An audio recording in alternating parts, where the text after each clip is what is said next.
ಬುಧ ಗ್ರಹ ಕ್ಷೇತ್ರ ತಿರುವೆಂಕಾಡು, ಕುಂಭಕೋಣಂ. ನಮಸ್ಕಾರ ಸ್ನೇಹಿತರೆ, ಸ್ವಾಗತ ನಮ್ಮ ಧಾರ್ಮಿಕ ಯಾತ್ರೆಯ ಇನ್ನೊಂದು ಅದ್ಭುತ ಎಪಿಸೋಡ್ಗೆ. ಅದುವೇ ತಮಿಳುನಾಡಿನ ಕುಂಭಕೋಣಂ ಹತ್ತಿರ ಇರುವ ತಿರುವೆಂಕಾಡು ಎಂಬ ಪುಣ್ಯಕ್ಷೇತ್ರ. ಇದು ನವಗ್ರಹ ಕ್ಷೇತ್ರಗಳಲ್ಲಿ ಬುಧನಿಗೆ ಸಮರ್ಪಿತವಾದಂಥ ಕ್ಷೇತ್ರ. ಈ ದೇವಸ್ಥಾನದ ಮಹತ್ವ ಏನಪ್ಪಾ ಅಂದ್ರೆ, ಬುಧದೇವರು ತಮ್ಮ ಅನುಗ್ರಹವನ್ನ ನೀಡುವ ಅತ್ಯಂತ ಶಕ್ತಿಪೂರ್ಣ ಸ್ಥಳವಾಗಿದೆ. ಇದು ಚೋಳರು ನಿರ್ಮಿಸಿದ ಪ್ರಾಚೀನ ದೇವಾಲಯ. ಸುಮಾರು 1000 ವರ್ಷಗಳ ಇತಿಹಾಸವನ್ನ ಹೊಂದಿದೆ. ಇಲ್ಲಿ ಅಗ್ನಿತೀರ್ಥ, ಸೂರ್ಯತೀರ್ಥ, ಚಂದ್ರತೀರ್ಥ ಎಂಬ 3 ಪವಿತ್ರ ತೀರ್ಥಗಳಿವೆ.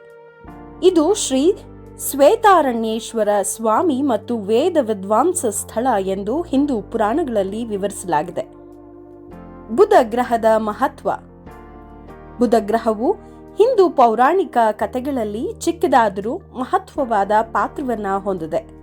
ಬುಧನ ಜನ್ಮ, ಮಹತ್ವ ಮತ್ತು ಪೌರಾಣಿಕ ಕಥೆ ಹೀಗಿದೆ. ಬುಧನು ಚಂದ್ರನ ಮಗನಾಗಿದ್ದನು.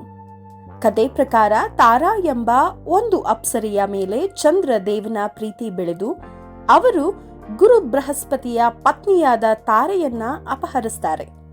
ಇದರಿಂದ ಗುರು ಬೃಹಸ್ಪತಿ ಅಸಂತೋಷಗೊಂಡು ಮತ್ತು ದೇವತೆಗಳ ಬಳಿ ದೂರು ನೀಡ್ತಾರೆ. ಈ ವಿವಾದದ ನಡುವೆಯೇ ತಾರೆಗೆ ಬುಧನ ಜನ್ಮವಾಯಿತು. ಆದರೆ ಈ ಮಗನು ಚಂದ್ರನದ ಅಥವಾ ಗುರುವಿನದ ಎಂಬ ಪ್ರಶ್ನೆ ಮೂಡಿತು. ಕೊನೆಗೆ ತಾರಾ ತಿಳಿಸಿದಂತೆ ಚಂದ್ರನ ಮಗನೆಂದು ಒಪ್ಪಿಕೊಳ್ಳಲಾಯಿತು. ಬುಧನ ಮಹತ್ವ ಹೀಗಿದೆ. ಬುಧನು ಬುದ್ಧಿ, ಜ್ಞಾನಯುತ ಮತ್ತು ಸಮರ್ಥನಾಗಿದ್ದನು. ಅವನು ಚಂದ್ರವಂಶವನ್ನ ಸ್ಥಾಪಿಸಿದನಂತೆ. ಅವನಿಗೆ ತನ್ನ ರಾಜ್ಯದ ಶಕ್ತಿಯನ್ನ ಅರಿತು ನೈತಿಕ ಮಾರ್ಗದಲ್ಲಿ ಬೆಳೆಯುವ ಮಹತ್ವ ಇತ್ತು. ಅವನು ತಾರೆಯ ಮಗನಾದ ಕಾರಣ ಕೆಲವು ಪುರಾಣಗಳಲ್ಲಿ ಅವನನ್ನು ಜ್ಞಾನ ಮತ್ತು ವಿವೇಕದ ಪ್ರತೀಕ ಎಂದು ಕರೆಯಲಾಗುತ್ತೆ. ಬುಧನು ಸೋಮವಂಶದ ರಾಜನಾಗಿ ಒಳ್ಳೆಯ ಆಡಳಿತವನ್ನ ನೀಡ್ತಾ ಇದ್ದ. ಪೌರಾಣಿಕ ಕಥೆಯ ಪ್ರಕಾರ ಅವನ ವಿವಾಹವು ಮನುವಿನ ಪುತ್ರಿ ಇಳಾದೆಯೊಂದಿಗೆ ನಡೆಯಿತು. ಅವರ ಪುತ್ರನಾದ ಪುರುವನು ಈ ರಾಜವಂಶವನ್ನ ಮುಂದುವರೆಸಿದನು. ಬುಧನನ್ನ ಹಿಂದೂ ಧರ್ಮದಲ್ಲಿ ಬುದ್ಧಿ, ಜ್ಞಾನ, ವ್ಯವಹಾರ ಶಕ್ತಿ ಮತ್ತು ಭಾಷಾ ನೈಪುಣ್ಯತೆಯ ದೇವತೆ ಎಂದು ಭಾವಿಸಲಾಗುತ್ತೆ. ಅವನಿಗೆ ಹಸಿರು ಬಣ್ಣ ಮತ್ತು ಮರ್ಕಟ ಅಂದರೆ ಹನುಮನಂತೆ ಸ್ವರೂಪದ ಸಂಬಂಧವಿದೆ. ಬುಧ ಗ್ರಹ ದೋಷ ನಿವಾರಣೆಗೆ ವಿಷ್ಣುವಿನ ಆರಾಧನೆ ಅಥವಾ ಗುರುದೇವರ ಅನುಗ್ರಹವನ್ನ ಪಡೆದುಕೊಂಡರೆ ಶ್ರೇಷ್ಠವೆಂದು ಹೇಳಲಾಗುತ್ತೆ. ಈ ದೇವಾಲಯದ ವಿಶೇಷ ಏನಪ್ಪಾ ಅಂದ್ರೆ, ಇಲ್ಲಿರುವ ಬುಧನ ಮೂರ್ತಿ ಚತುರ್ಭುಜ ಮೂರ್ತಿಯಾಗಿ ಕಾಣಬಹುದು. ನಕ್ಷತ್ರ ಶಕ್ತಿ ಮತ್ತು ಗ್ರಹ ಶಾಂತಿ ಪಡೆಯಲು ಈ ದೇವಾಲಯಕ್ಕೆ ದರ್ಶನ ಬಹಳ ಮುಖ್ಯ.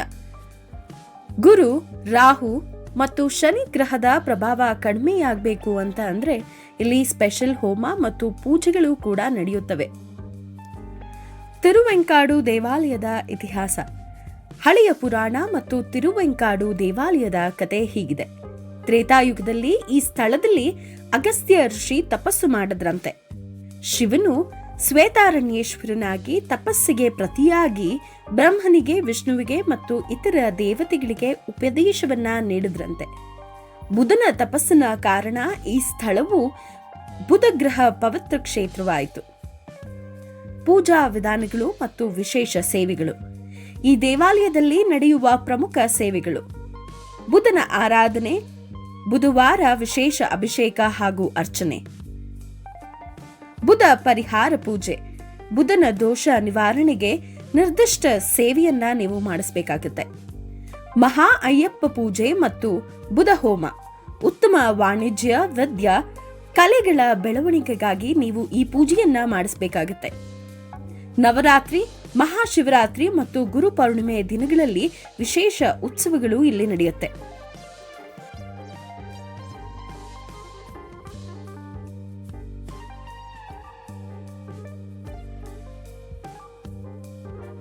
ತಿರುವೆಂಕಾಡು ತೀರ್ಥಕ್ಷೇತ್ರ ಮಹಿಮೆ. ಅಗ್ನಿತೀರ್ಥಂ, ಸೂರ್ಯತೀರ್ಥಂ, ಚಂದ್ರತೀರ್ಥಂ ಈ 3 ಪವಿತ್ರ ತೀರ್ಥಗಳು. ಅಗ್ನಿತೀರ್ಥಂ ಗ್ರಹದೋಷ ನಿವಾರಣೆಗೆ, ಸೂರ್ಯತೀರ್ಥಂ ಆರೋಗ್ಯ ಮತ್ತು ಯಶಸ್ಸಿಗಾಗಿ, ಚಂದ್ರತೀರ್ಥಂ ಮನಸ್ಸಿನ ಶಾಂತಿ ನಿಮಿತ್ತವಾಗಿ. ನೀವೇನಾದರೂ ತಿರುವೆಂಕಾಡುಗೆ ಭೇಟಿ ನೀಡಬೇಕು ಅಂತ ಪ್ಲಾನ್ ಹಾಕಿದ್ರೆ ವಿಳಾಸ ಹೀಗಿದೆ. ತಿರುವೆಂಕಾಡು ಕುಂಭಕೋಣಂನಿಂದ 15 ಕಿಲೋಮೀಟರ್ ದೂರವಿದೆ. ಕುಂಭಕೋಣಂ ರೈಲು ನಿಲ್ದಾಣದಿಂದ ಬಸ್ ಅಥವಾ ಟ್ಯಾಕ್ಸಿ ಸೌಲಭ್ಯ ಇದೆ. ಬೆಳಗ್ಗೆ 6 ಗಂಟೆಯಿಂದ ಮಧ್ಯಾಹ್ನ 12:30ವರೆಗೂ ನಿಮಗೆ ದರ್ಶನದ ಸೌಕರ್ಯ ನಿಮಗಿಲ್ಲಿರುತ್ತೆ. ಸಂಜೆ 4 ಗಂಟೆಯಿಂದ 8:30ವರೆಗೂ ದರ್ಶನದ ಒಂದು ವ್ಯವಸ್ಥೆ ನಿಮಗಾಗತ್ತೆ. ಬುಧ ದೋಷವನ್ನ ನೀವು ನಿವಾರಣೆ ಮಾಡ್ಕೋಬೇಕಾ? ಹಾಗಾದ್ರೆ ಈ ಶ್ಲೋಕವನ್ನ ಪುನಃ ಪುನಃ ಪಠಿಸಿದ್ರೆ ಬುಧ ಗ್ರಹದ ಅನುಗ್ರಹ ನಿಮಗೆ ದೊರೆಯುತ್ತೆ ಅಂತ ನಂಬಲಾಗಿದೆ. ಸ್ನೇಹಿತರೆ, ತಿರುವೆಂಕಾಡು ಕ್ಷೇತ್ರವನ್ನ ನೀವು ಭೇಟಿ ನೀಡಲು ಇಚ್ಛಿಸ್ತೀರಾ? ನಿಮ್ಮ ಬುಧ ಗ್ರಹದ ಶಕ್ತಿಯನ್ನ ಸಮರ್ಥವಾಗಿ ಬಳಸಲು ಈ ಸ್ಥಳದ ಮಹತ್ವವನ್ನ ಅನುಭವಿಸಿ. ಈ ವಿಡಿಯೋ ಇಷ್ಟ ಆದ್ರೆ ಲೈಕ್ ಮಾಡಿ, ಶೇರ್ ಮಾಡಿ ಮತ್ತು ನಮ್ಮ ಚಾನೆಲ್ಗೆ ಸಬ್ಸ್ಕ್ರೈಬ್ ಮಾಡಿ. ಹಾಗೂ ನೀವೇನಾದ್ರೂ ಈ ದೇವಸ್ಥಾನಕ್ಕೆ ಭೇಟಿ ನೀಡಿದ್ರೆ ನಿಮ್ಮ ಅನುಭವವನ್ನ ಕಮೆಂಟ್ಸ್ ಮೂಲಕ ಹಂಚ್ಕೊಳ್ಳಿ. ಧನ್ಯವಾದ.